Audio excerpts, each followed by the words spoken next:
사도행전 28장 1절에서 10절까지 말씀 한 절씩 교독하겠습니다. 그들이 피신한 뒤에 그 섬이 멜리데라 불리는 줄 알았더라.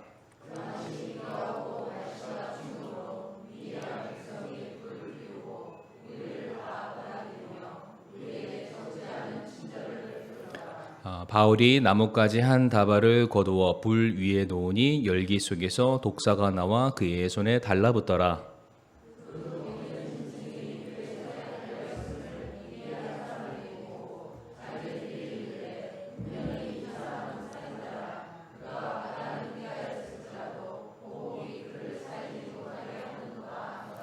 그가 그 짐승을 불 속에 떨어버리고 아무 해도 입지 아니하니라.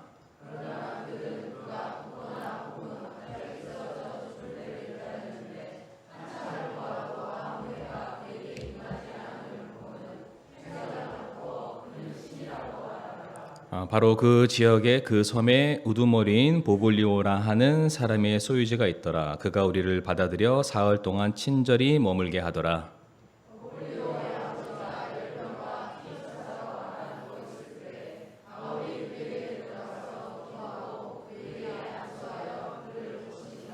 그러므로 이 일이 있은 뒤에 그 섬에서 질병을 가진 다른 사람들도 와서 고침을 받고 또 후한 예우로 우리를 존귀히 여기며 우리가 떠날 때에 필요한 것을 배에 실어 주더라. 아멘. 이 시간 잠시 예배를 위해서 기도하겠습니다. 고맙고 사랑이 풍성하신 아버지 하나님, 참 무더운 이 여름의 날씨 가운데서도 우리 사랑하는 성도님들 예배를 향한 사모하는 뜨거운 마음을 허락하여 주셔서 주님의 몸된 교회 함께 모여 귀한 예배 드리게 하심을 감사를 드립니다. 무엇보다 말씀을 통하여서 우리들의 심령이 더욱더 새로워질 수 있도록 아버지여 인도해 주시옵소서. 주님을 사랑하는 우리들의 마음이 날이 갈수록 더욱더 커지고 성장하고 성숙해질 수 있는 은혜가 있도록 아버지 인도해 주시옵소서. 또 이 시간 참 천하보다 귀한 생명인 우리 또 유다미를 위해서 하나님 기도합니다. 또 귀한 가정과 우리 교회 공동체에 하나님께서 귀한 생명을 보내주심을 감사를 드립니다. 이 시간 유다미를 향한 하나님의 은혜의 손길 우리가 맡겨드리기를 원합니다. 때를 따라 하늘의 신령한 복과 땅의 기름진 소산을 누릴 수 있도록 인도해 주시옵시고 일평생 주님의 기쁨과 자랑이 될 수 있게 도와주시옵소서. 유다미에게 솔로몬과 같은 지혜를 또 명철을 허락하여 주옵시고 예수님처럼 성령님의 인도하심을 받아서 하나님과 사람들에게 사랑받는 귀한 어린아이 될 수 있도록 아버지 축복해 주시옵소서. 또한 재앙 많은 세상 속에서 빛과 소금으로 거룩히 구별되게 하여 주옵시고 참 말씀 위에 그의 믿음이 굳건히 설 수 있는 은혜가 있도록 인도해 주시옵소서. 이 시간 온전히 모든 예배를 주님의 손에 의탁드리오며 사랑 많으신 우리 구주 예수님 이름으로 기도를 드리옵니다. 아멘. 자리에 앉으시겠습니다. 오늘은 사도행전 28장 1절부터 10절까지 말씀을 통해서 돌파하는 힘, 사명이라는 제목으로 함께 말씀을 나누도록 하겠습니다. 요즘 가장 이슈가 되는 사건이 뭐가 있을까요? TV만 키면 나오는 거. 네, 올림픽. 이제 일단은 예전만큼 이제 올림픽의 어떤 열의가 많이 높지는 않지만 그럼에도 불구하고 4년에 한 번씩 돌아오는 올림픽은 모든 국민들의 관심을 쏟게 만듭니다. 참 이게 올림픽을 볼 때마다 느끼는 것은 대표 선수들이 참 위대하다라는 생각을 가져봅니다. 생각해 보니까 올림픽 대표 선수들이 이제는 거의 저보다 나이가 다 어리더라고요. 옛날에는 누구 오빠, 누구 형 잘해 이랬는데 이제는 봤더니 제 동생들이 열심히 나라를 대표해서 뛰고 있습니다. 참 보면서 참 대단하다라고 느꼈던 게 뭐냐면 어떤 선수는 이게 경기를 하다가 호흡 곤란 증세가 와서 이제 구토를 하더라고요. 근데 구토를 함에도 불구하고 끝까지 자기 손에 쥐어진 라켓을 놓치지 않고 최선을 다해서 경기하는 그런 선수가 있는가 하면 어떤 유도 선수의 경우에는 결승전까지 올라갔는데 이제 무릎 인대가 파열됐다고 합니다. 이제 제대로 못 걷는 거예요. 불편하겠죠. 앞으로 삶이 뭐 장애까지는 아니다 할지라도 삶에 불편함이 있겠지만은 그 결승전 무대에서 무릎 인대가 파열됐지만 끝까지 그 고통을 참고 최선을 다해서 경기에 임하는 모습을 봤을 때 참 대단하다. 우리 같으면은 동네에서 축구하다가 무릎 인대 십자인대 끊어지면은 몇 날 며칠을 교회도 안 나오고 병원에 막 누워 있는 그런 분들 많이 계시잖아요. 그런데 거기 선수들은 무릎 인대가 나갔음에도 불구하고 자기 앞에 있는 거구 100kg 넘는 선수를 끝까지 붙들고 어떻게든 넘기려고, 이기지 못함에 대한 분통함을 느끼고 이따위 고통쯤은 저리 가라라, 그런 모습을 보면서 야 진짜 대단하다. 그 선수들이 한 나라의 대표로서 그 무대에 서는 것만으로도 엄청난 중압감이 있습니다. 혹시 우리 성도님들 축구를 좋아하시나요? 전 세계에서 현재 가장 축구를 잘하는 선수가 메시라고 합니다. 그런데 그 메시가 정말 축구를 잘하는데 그 선수가 월드컵 경기 본선에 올라가기만 하면은 토한대요. 중압감이 너무 큰 거예요. 그러니까 사람들이 자기를 바라보는 기대와 시선도 있겠지만 정말로 나라의 대표로서 어떻게 하셔든 가장 좋은 결과를 얻어내고자 그 무대 위에 섰을 때 그 중압감이 자기를 막 억누르는 거예요. 그래서 실제로 어떤 영상 보니까 무대에 섰는데 다른 선수들은 막 너무 즐거워서 막 하려고 하는데 메시 선수만 한쪽에서 가가지고 막 구역질을 막 하더라고요. 이런 걸 보면서 대표 선수는 이게 아무나 하는 게 아니구나.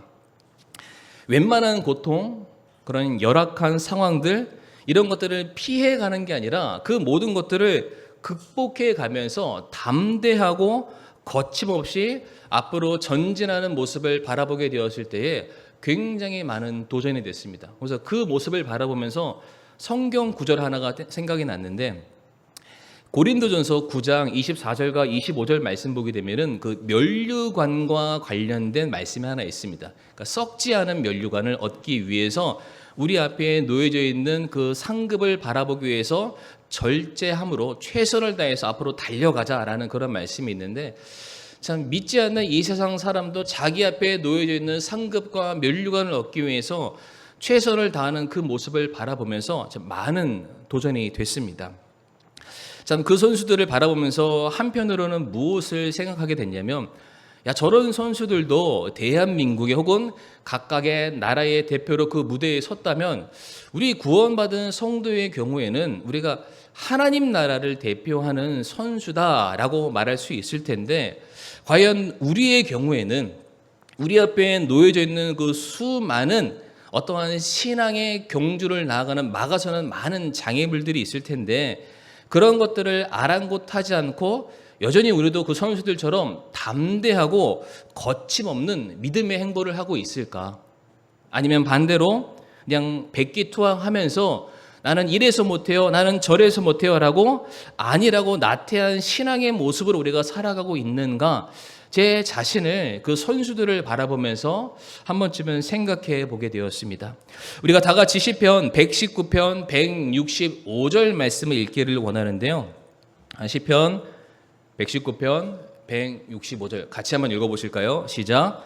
주의 법을 사랑하는 자들에게는 큰 평안이 있나니 아무것도 그들을 실족하게 하지 못하리로다. 아멘.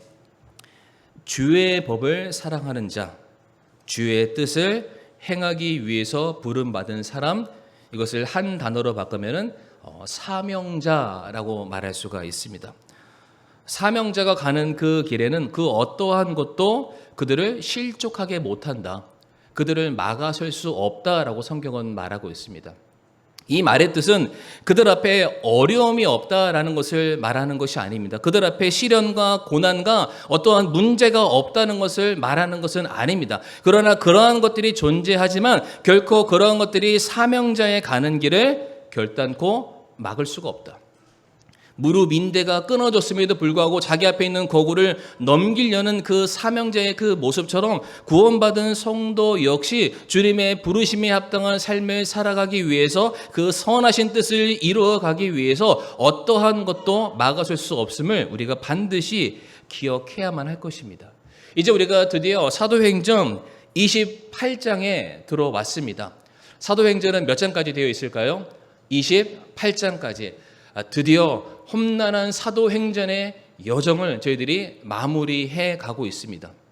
제가 계산해 봤는데 오늘 설교가 사도행전 시리즈 무려 117번입니다.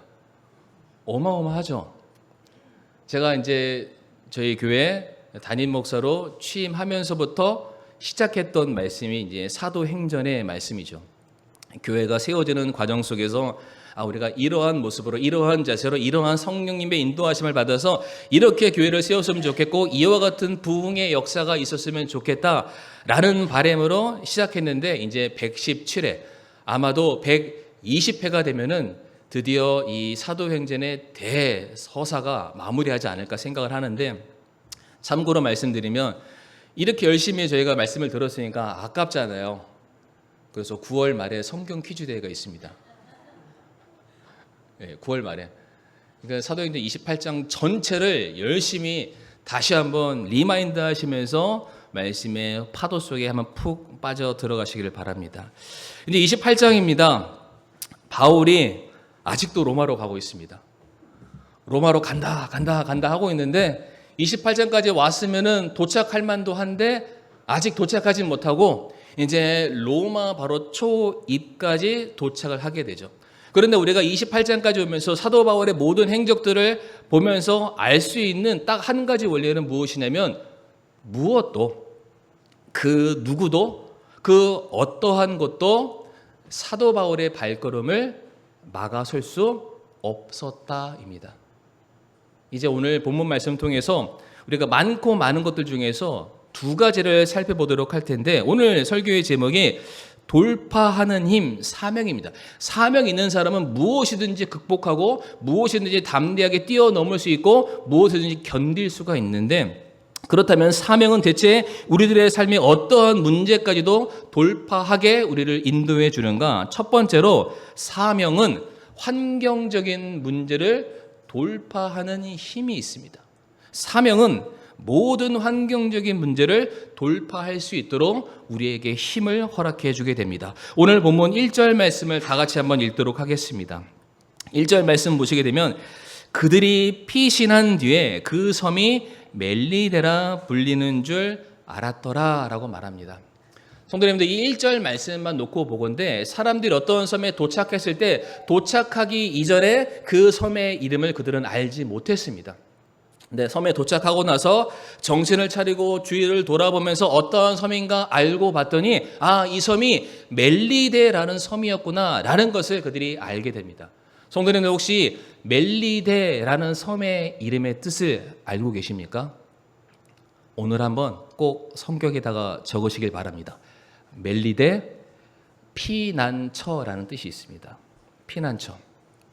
너무 놀랍지 않습니까?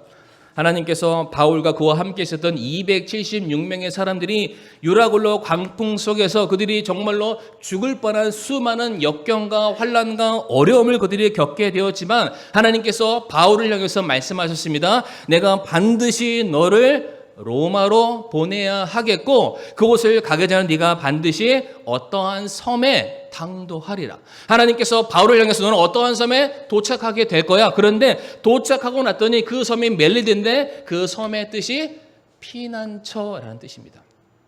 안전한 곳, 구원의 장소. 하나님께서 그 섬에 바울을 딱 꽂아 두시면서 하나님이 무언의 메시지를 그에게 선포하시는 겁니다. 바울아, 지금 네가 어디에 서 있지? 멜리데. 우리는 멜리데라고 말하지만은 하나님, 제가 피난처에 서 있습니다. 하나님의 구원의 손길에 여전히 제가 사로잡혀서 모든 죽음과 모든 역경을 극복하고 내가 주님의 손 안에서 여전히 그 사명의 길을 걸어가고 있습니다. 멜리데의 이름의 뜻을 꼭 기억하시기를 바랍니다. 자, 그런데 중요한 것은 이 멜리데 섬에 오기까지 사도 바울이 가지고 있는 환경적인 문제가 성도님들 결코 쉽지 않습니다. 여러 차례 말씀드렸으니까 기억하시겠지만 본문의 상황에서 사도 바울의 나이는 환갑입니다. 벌써 느낌이 딱 오지 않으십니까? 환갑. 기운이 나는 그런 나이인가요? 아직 요즘에는 환갑하면 아직도 청춘이십니다. 젊게 옷 입고 머리 염색하고 나면은 뒤통수만 보면은 40대인 줄 아는. 하지만은 이 성경 시대 당시에 이미 환갑의 나이는 내일 죽어도 전혀 이상할 것이 없는 그런 나이이기도 합니다.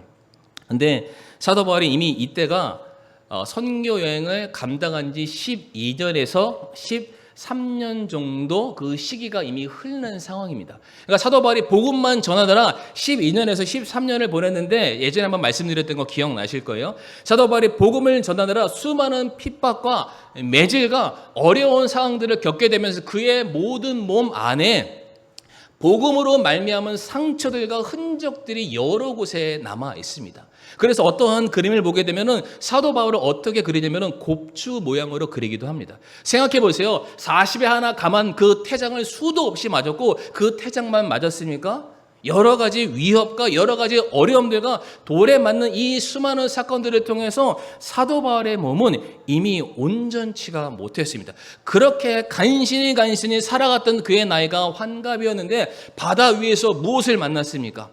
유라굴로 광풍을 만났는데 유라굴로 광풍이라는 뜻은 두 개의 커다란 태풍이 만났다라는 뜻입니다. 아니 한 개의 태풍만 만나도 우리가 정신을 못 차리는데 강력한 두 개의 태풍이 한 자리에 만나서 더 큰 시너지를 가지고 그들이 타고 있는 배를 뒤집어 엎으려 했다라는 겁니다.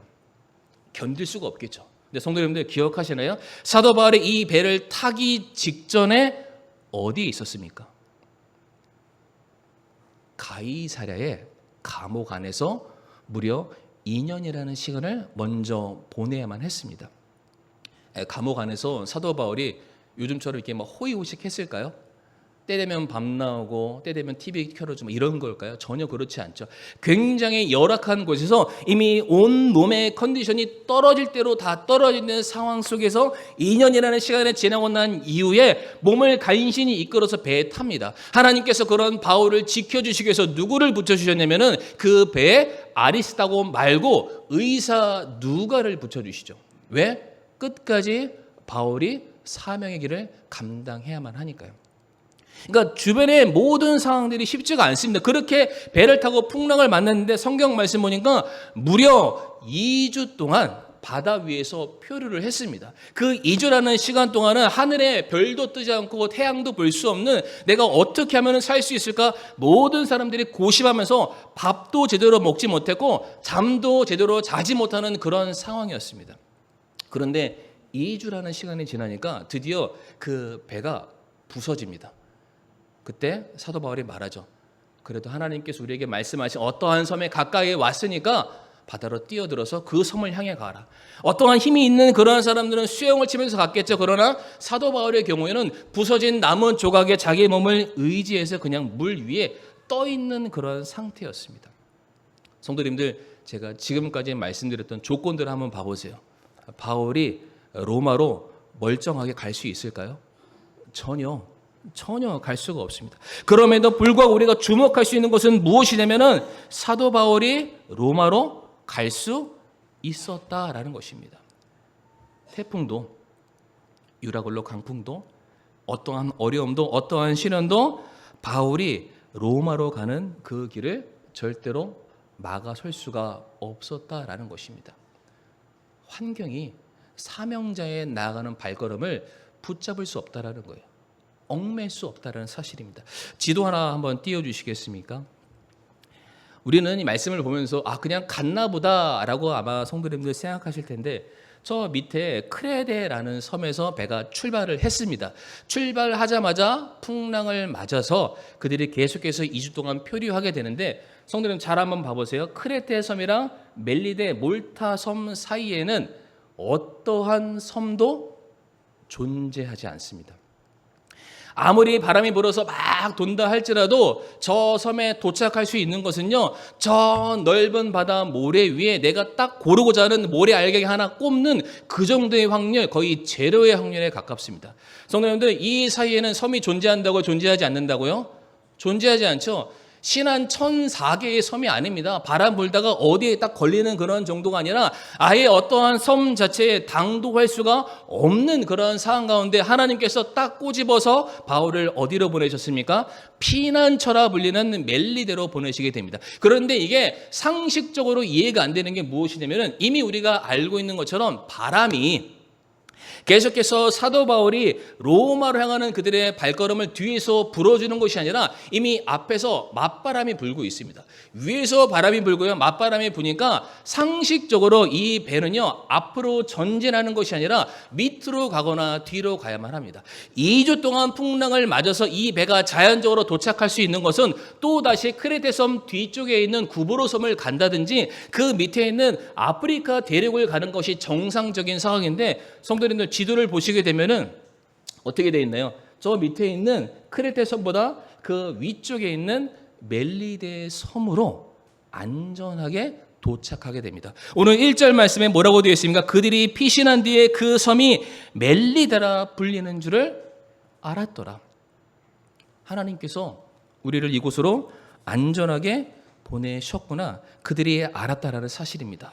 사랑하는 성도 여러분들, 태풍이 불었지만 그 안에도 하나님께서 사도 바울이 가야 할 길을 내어주시게 됩니다. 아니, 태풍이 불었지만 사도 바울의 갈 길을 막은 것이 아니라 오히려 더 빨리 그들을 로마로 향하게 해주셨습니다. 우리가 사도행전 20장 6절 말씀을 한번 보도록 할 텐데요. 우리 성도님들 한번 읽어주시겠습니다. 시작.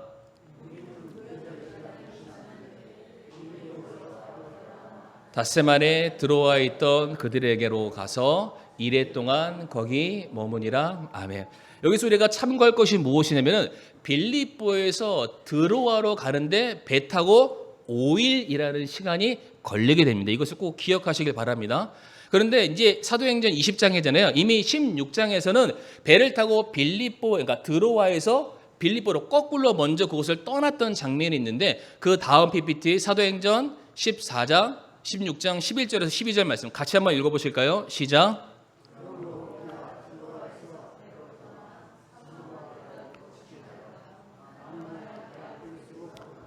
거기서 빌립보에 이르렀는데 여기서 네아폴리스는 항구 도시고요. 항구 도시 바로 옆에 붙어 있는 게 빌립보입니다. 어쨌든 드로아에서 빌립보로 가게 되는데 며칠이 걸렸다고 되어 있습니까? 다음 날입니다. 똑같이 드로아에서 배를 타고 출발했는데 사도행전 20장에서는 5일 걸렸던 이 일이 사도행전 16장 먼저 그들이 출발했던 그 당시에는 그 다음 날 그들이 빌립보에 도착했다. 그런데 다음 날이라고 되어 있는 글씨 앞에 성도님들 뭐라고 되어 있습니까? 직행하여. 뒤에서 바람이 분 겁니다. 원래는 5일이면 가야 될 정상적인 코스였는데 갑자기 사람이 설명할 수 없는 하나님께서 자연을 들어서 바람을 불게 하셨을 때에 사도 바울이 5일 거리를 단 이틀 만에 가게 되는데 중요한 것은 무엇이냐면은 이 사도행전 16장의 배경이 무엇이냐? 사도 바울이 선교 2차 여행 때입니다. 2차 여행 때 혹시 생각나시나요? 사도 바울이 1차 선교 여행을 마치고 예루살렘 가서 선교 보고하고 다시 내가 그곳에 복음을 전하고 내가 영혼들을 구령했던 그 성도들이 너무 보고 싶었던 거예요. 그래서 2차 선교 여행을 작정했을 때는 원래 갔던 것을 한 번 더 보기를 원했습니다. 그런데 사도 바울이 그렇게 똑같이 왔던 그 길을 가고 있었는데 성령께서 사도 바울이 가는 길을 계속 막으세요. 그러시면서 한 밤에 사도 바울로 하여금 환상을 보여주십니다. 그때 봤던 환상이 무엇이냐면은 마게도니아 사람의 환상을 보게 됩니다. 저 유럽 대륙에도 주님의 복음을 기다리는 사람이 있다.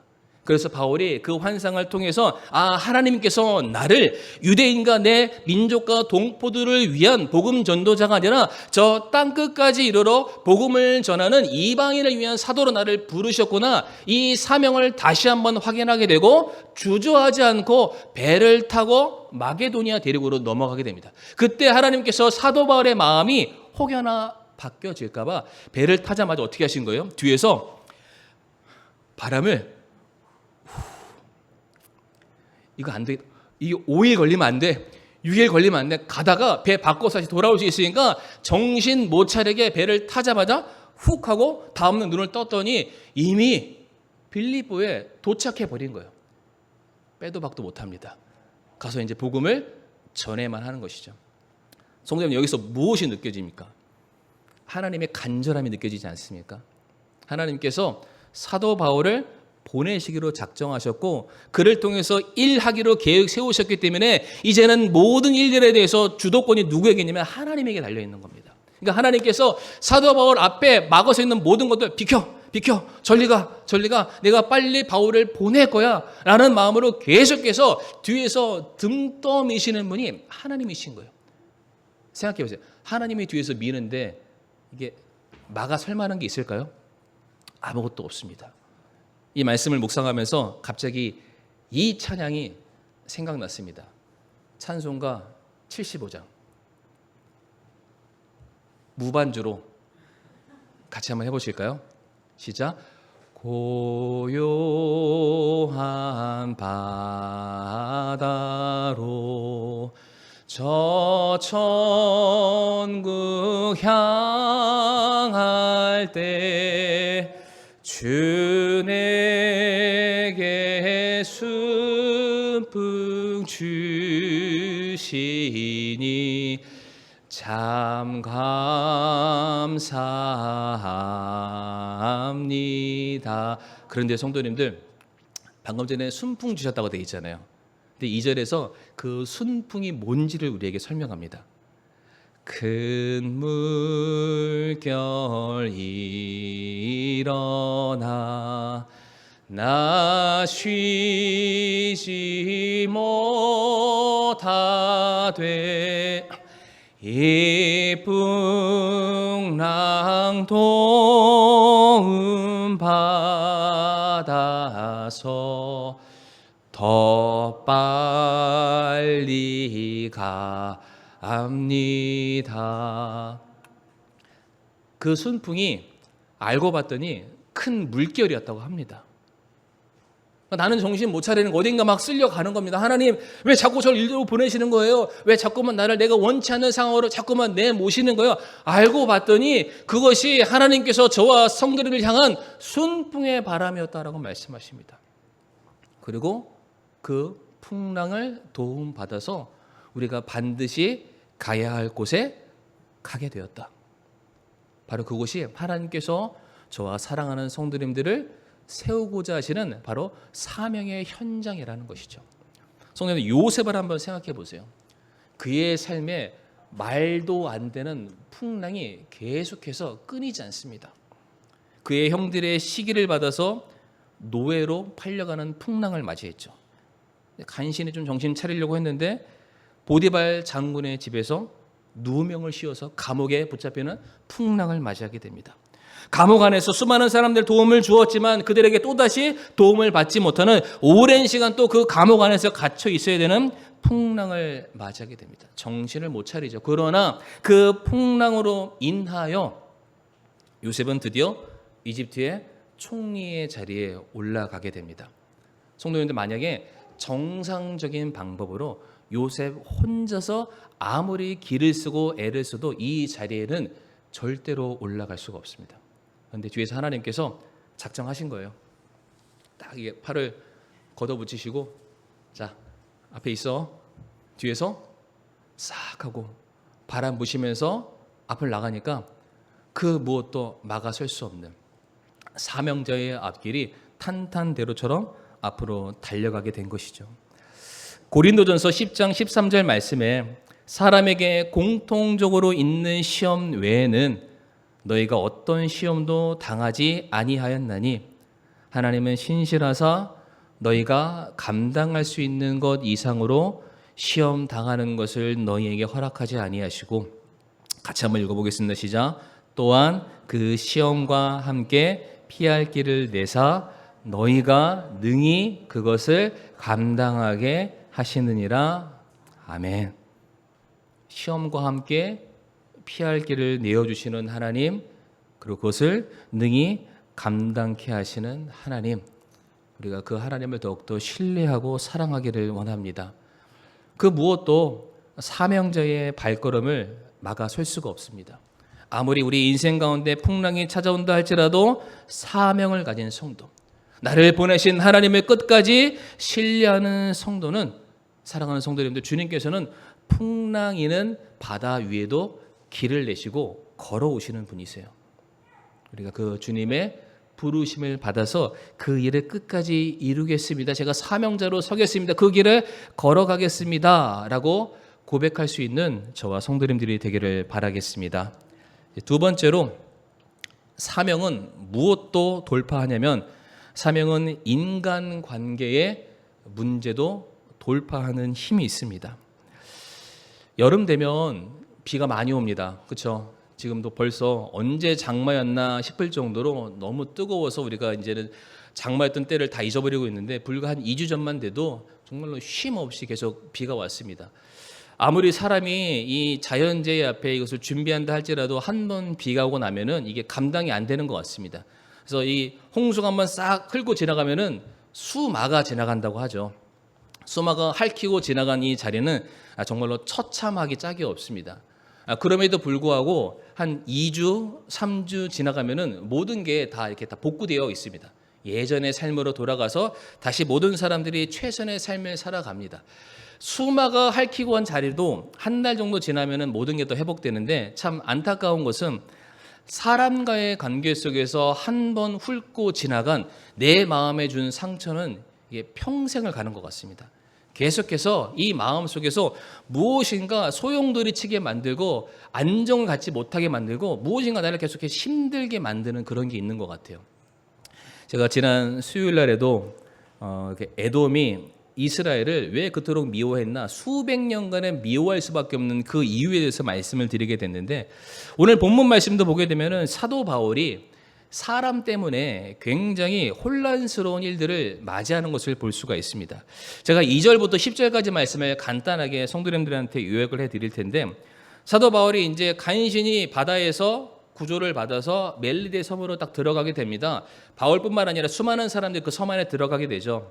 그랬더니 그 섬에 살고 있는 원주민들, 성도님 여기서 원주민이라고 해가지고 무식한 사람들이 아닙니다. 원래는 굉장히 유능한 사람들인데 그 사람들이 바울의 모든 일행들을 친절하게 맞이해 줍니다. 온몸이 추우니까 모닥불도 피워주고 덮어줄 것도 덮어주면서 그들을 환대하고 맞아주게 되는데, 이제 그 켜놨던 모닥불이 막 꺼져가는 거예요.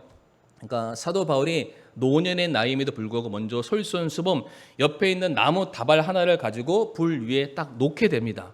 그런데 마침 그 나무에 불이 붙기 시작했을 때 나무 안에 숨어있는 독사가 그 나무 더미 사이를 빠져나와서 그 나무 더미를 놀려고 했었던 사도 바울의 손을 콱 하고 물어버리게 되죠. 그러니까 사람들이 그 광경을 본 거예요. 그 섬에 살고 있는 원주민들이 보면서 성경에 뭐라고 말했냐면, 야, 저 사람이 바다의 저주는 피했는지 모르겠지만 이 육지의 보복이죠. 저 사람을 향한 저주의 손길이 끝나지 않았다. 저 사람은 우리가 환대하고 맞아들일 사람이 아니라 저 사람은 우리가 피해야 되고 저 사람은 우리가 멀리 배척해야 되는 사람이구나 라고 말하면서 언제 그러냐는 듯이 얼굴을 확 바꾸는 모습을 보이게 되죠. 그러면 사람들이 말하는 거예요. 저 사람 언제 죽나 한번 보자. 근데 시간이 지났는데도 사도 바울의 여러 가지 신체적인 변화가 아무것도 일어나지 않습니다. 그랬더니 사람들이 뭐라고 말하기 시작합니까? 야, 신이다. 이게 지금 정상적인 상황인가요? 막 환영했다가 막 저주했다가 이제는 신격화 시켰다가, 사람들이 내가 뭘 하는지 예의주시하다가 사람들이 자신들한테 좋게 여겨질 때는 친절하게 대하지만 자신들의 기준에 미달되었을 때는 비난하고 조롱하는 것은 뿐만 아니라 그 사람을 죽이려 했던 그런 모습들이 마치 이와 같은 사람 사이에 사는 것은 창살 없는 감옥에서 사는 듯한 그런 기분이 아마 느껴질지도 모르겠습니다. 근데 성도님들, 지금 이 바울의 상황이 정확하게 예수님의 공생의 모습과 똑같습니다. 기억하시나요?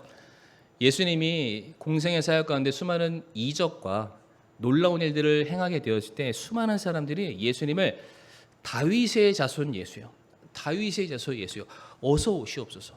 오히려 예수님이 성 안으로 들어가시려고 하면은 종려나무 가지를 꺾어서 보채질하면서 환영을 했고, 자기의 겉옷을 벗어서 주님 제발 제 옷을 밟고 들어가세요. 주님의 존귀한 옥체에 먼지 하나 묻는 거 제가 허락할 수 없습니다. 제 옷을 밟고 가세요. 그렇게 했던 사람들입니다. 그런데 그 사람들을 향해서 주님이 말씀하시는 거죠. 너희가 나를 따르는 것은 정말로 너희가 죄인됨을 인정하고 나를 구주로 영접하기 위함이 아니요 너희가 나를 따르는 것은 먹고 배부르기 위함이다.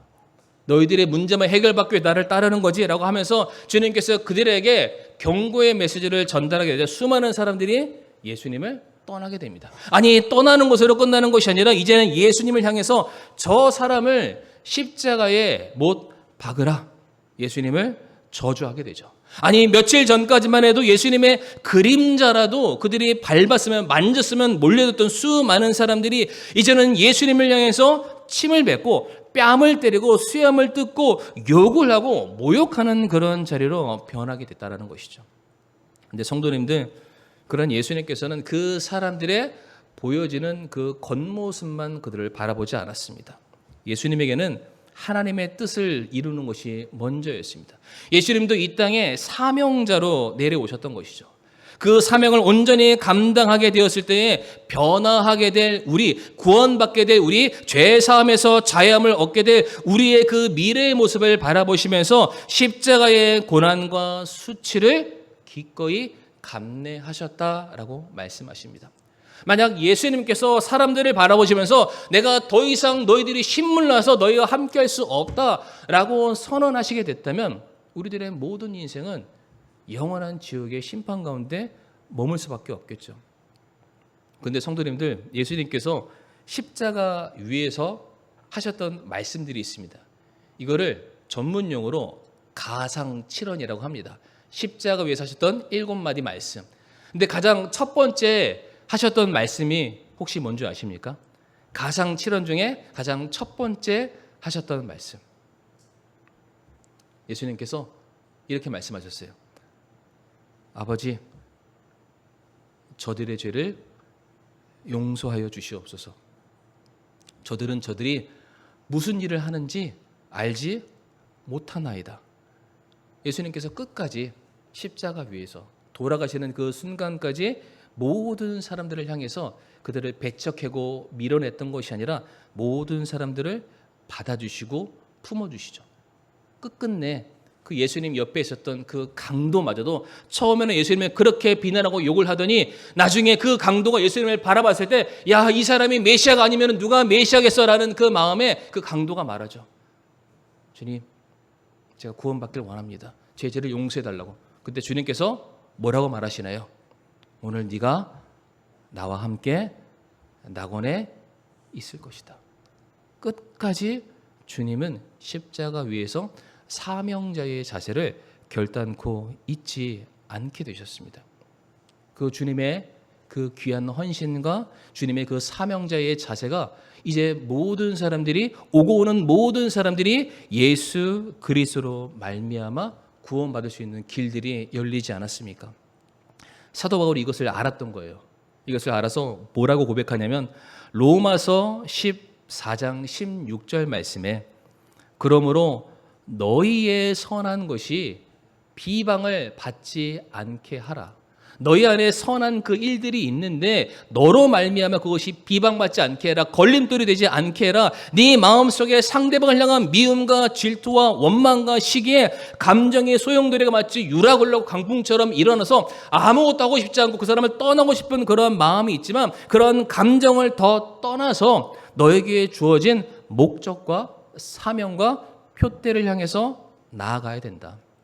그 19절 말씀에 그러므로 우리가 화평을 이루는 일들과 서로 세워주는 데 필요한 일들을 따를지니라. 사명자죠. 따르는 거예요. 사람 보고 하는 것이 아니라 내게 주어주신 하나님의 그 사명을 이루는 일에 내가 끝까지 최선을 다해서 내가 신앙의 길을 걸어가겠습니다.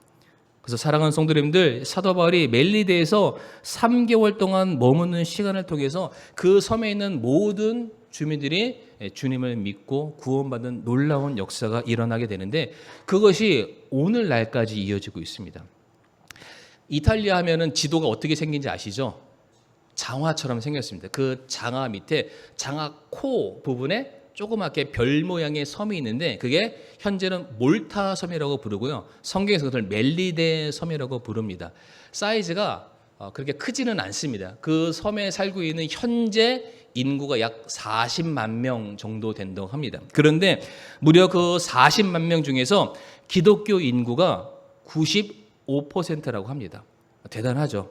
누구의 사역의 열매입니까? 사도 바울의 사역의 열매죠. 그래서 그 섬을 들어가서 배를 타고 딱 들어가면은 섬 중앙에 가장 잘 보이는 곳에 교회가 하나가 딱 하고 서 있는데 그 교회의 이름이 세인트 폴입니다. 사도 바울 교회. 그 신앙의 유지를 본받아서 계속해서 수많은 사람들이 계속해서 자신 한 사람 한 사람이 하나의 미랄이 되어서 계속해서 그 믿음을 전수하는 그 사명이 오늘날까지 계속해서 전해지고 있다. 이제 이 말씀을 읽고 마치길 원하는데요. 베드로후서 1장 10절에서 11절 말씀 같이 한번 우리가 한 목소리로 읽도록 하겠습니다. 시작. 그러므로 형제들아 더욱 열심을 내어 너희를 부르신 것과 선택하신 것을 확고히 하라. 너희가 이것들을 행하면 결코 넘어지지 아니하리니 이렇게 우리 주 곧 구원자 예수 그리스도의 영존하는 왕국에 들어감을 주께서 너희에게 풍성히 베푸시리라. 아멘. 우리가 끝까지 하나님께서 우리를 부르신 것과 선택하신 것을 확고히 하고 그 사명자의 길을 떠나지 않는 한 우리에게는 영전하는 왕국에 들어감이 풍성하게 주어질 것입니다. 그냥 간신히 들어가는 것이 아닙니다. 우리 앞에 주어지는 수많은 면류관이라는 상급을 기대하고 소망하는 마음으로 우리가 그 안에 들어갈 수 있게 된다라고 말씀하십니다. 사랑하는 성도님들, 하나님의 부르심에는 후회하심이 없습니다. 후회함이 없다는 것은 돌이키지 않죠. 돌이키지 않는다는 것은 우리를 부르시고 우리를 사용하시기로 작정하셨기 때문에 우리 앞에 있는 모든 상황과 환경을 들어서 역사하실 것이고 하나님께서는 저와 성도님을 통해서 하나님의 뜻을 이루어 가기를 원하고 계십니다. 우리가 그 자리를 떠나지 않는 한, 우리가 그 자리를 포기하지 않는 한, 우리가 주님 손 붙잡고 계속해서 앞으로 전진하고 나아갈 수만 있다면 우리 사랑하는 성도님들, 우리가 그동안 단 한 번도 바라보지 못했던, 우리가 전혀 한 번도 기대하지 못했었던 하나님의 놀라운 사역의 열매를 우리가 거두게 될 것입니다. 우리가 이와 같은 기대와 소망을 가지고 우리가 이 시간 간절히 기도하기를 원하는 것은 우리들의 삶의 현장은 녹록지 않지만 그와 같은 환경들이, 그와 같은 사람들이 내게 주어진 사명을 결코 빼앗아 갈 수 없다. 이 사명 붙들고 주님과 함께 나아갈 수 있게 해달라고 우리가 그와 같은 마음으로 기도하는 오늘 이 시간 되기를 간절히 바라겠습니다. 이 시간 다 같이 머리 숙이시고요. 함께 오늘 말씀 놓고서 우리가 기도하길 원합니다. 우리는 부족하지만 여전히 실수가 많지만 그럼에도 불구하고 우리가 주님의 부르심에 참여하기만 하면 우리의 어떠함과는 상관없이 하나님께서는 우리들의 삶을 주도적으로 인도해 가시게 될 겁니다. 사도 바울은요, 죽음 때문에 그의 사명을 저버리지 않았습니다. 감정의 지배로 그의 양심을 버리지 않았습니다. 복음을 위해서, 주님을 위해서 자기에게 주어진 길을 걸어가게 되었을 때에 그의 삶에 놀라운 열매를 거두게 됐습니다. 오늘 그 열매의 행렬에 내가 동참하길 원합니다. 이 시간 함께 그렇게 기도하겠습니다.